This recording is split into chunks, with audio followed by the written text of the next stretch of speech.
Hello, and I wanted to welcome you to American News Network, the network where we have Americans in America at the forefront of what we're reporting on, what we talk about, what we comment about, and what we watch. I remember this clip about Elon Musk, and I thought I'd share some ideas with you, and I had a couple of questions to ask. Does anybody remember 2010, 2012, 2014, 2016, and so on, when Elon Musk was the darling of the left? And then we had a scenario come around within the 2020s where Elon Musk became a villain all of a sudden. And then the Doge thing happened, and a couple other things fell into place. But more importantly, there was people that were on his side that were then burning their cars. Trading in their cars. There was times where people were having their cars burned. There was cars being burned on dealership lots. The left went insane. They turned on Elon Musk, their darling. They turned on him. So here's a little clip of Elon Musk being one of the strongest characters, the person that seems to have the most courage. And I'd like to highlight that right now.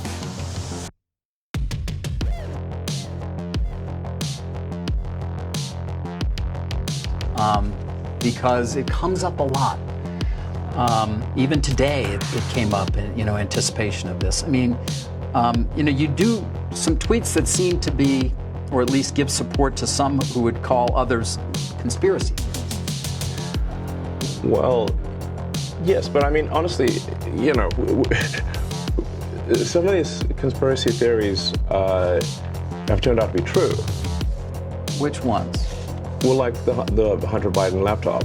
That's true. Yeah. Yeah. So, that was a pretty big deal. There was Twitter and others engaged in active suppression of information that was relevant to the public.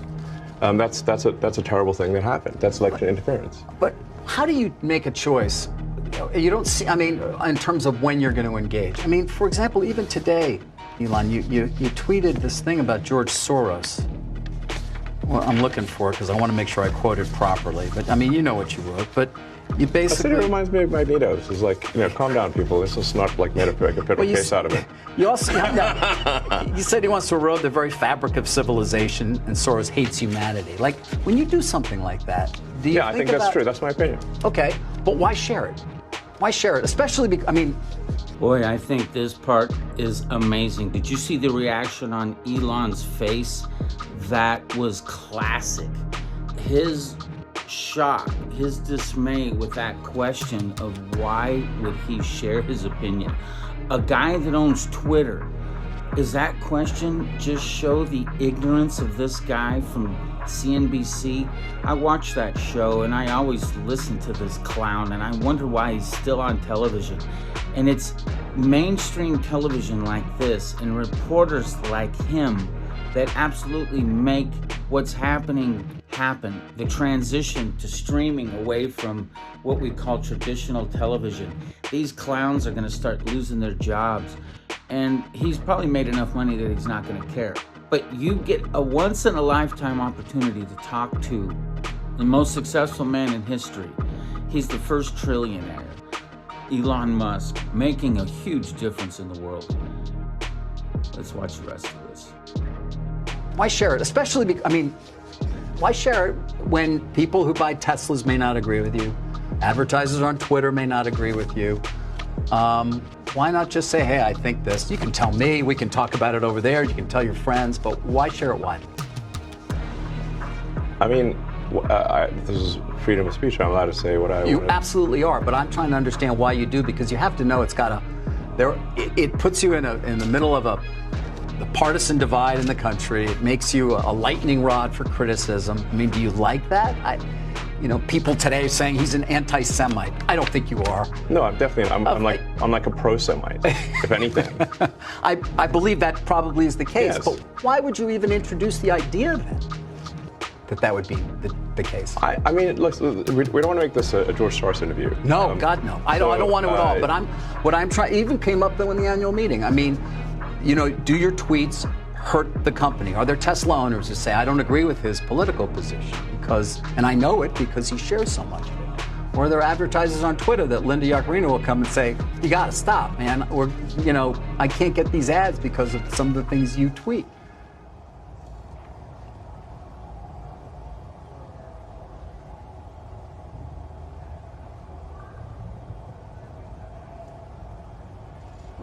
I'm reminded of the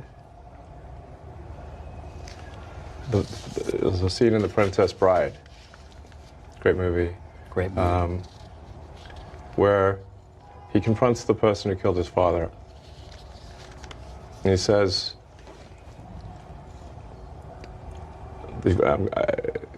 offer me money. Offer me power. I don't care. So you just don't care. You want to share what you have to say. I'll say what I want to say, and if the consequence of that is losing money, so be it. Okay. But I mean, when you link to somebody who's talking about the guy who killed children in a mall in Allen, Texas, and you say something like it might be a bad psyop. I'm not quite sure what you meant, but. Oh, in that particular case, there was somehow that's not that the obviously people were killed, but it was, I think, incorrectly described to be a white supremacist action, and the evidence for that was some obscure Russian website that no one's ever heard of, that had no followers. And the company that found this is Bellingcat. Right. And do you know what Bellingcat does? PsyOps. Right. I couldn't really even follow exactly what it was you were trying to express there, so that's in part why I was curious. I'm saying that I thought the ascribing it to white supremacy was bullshit. Okay.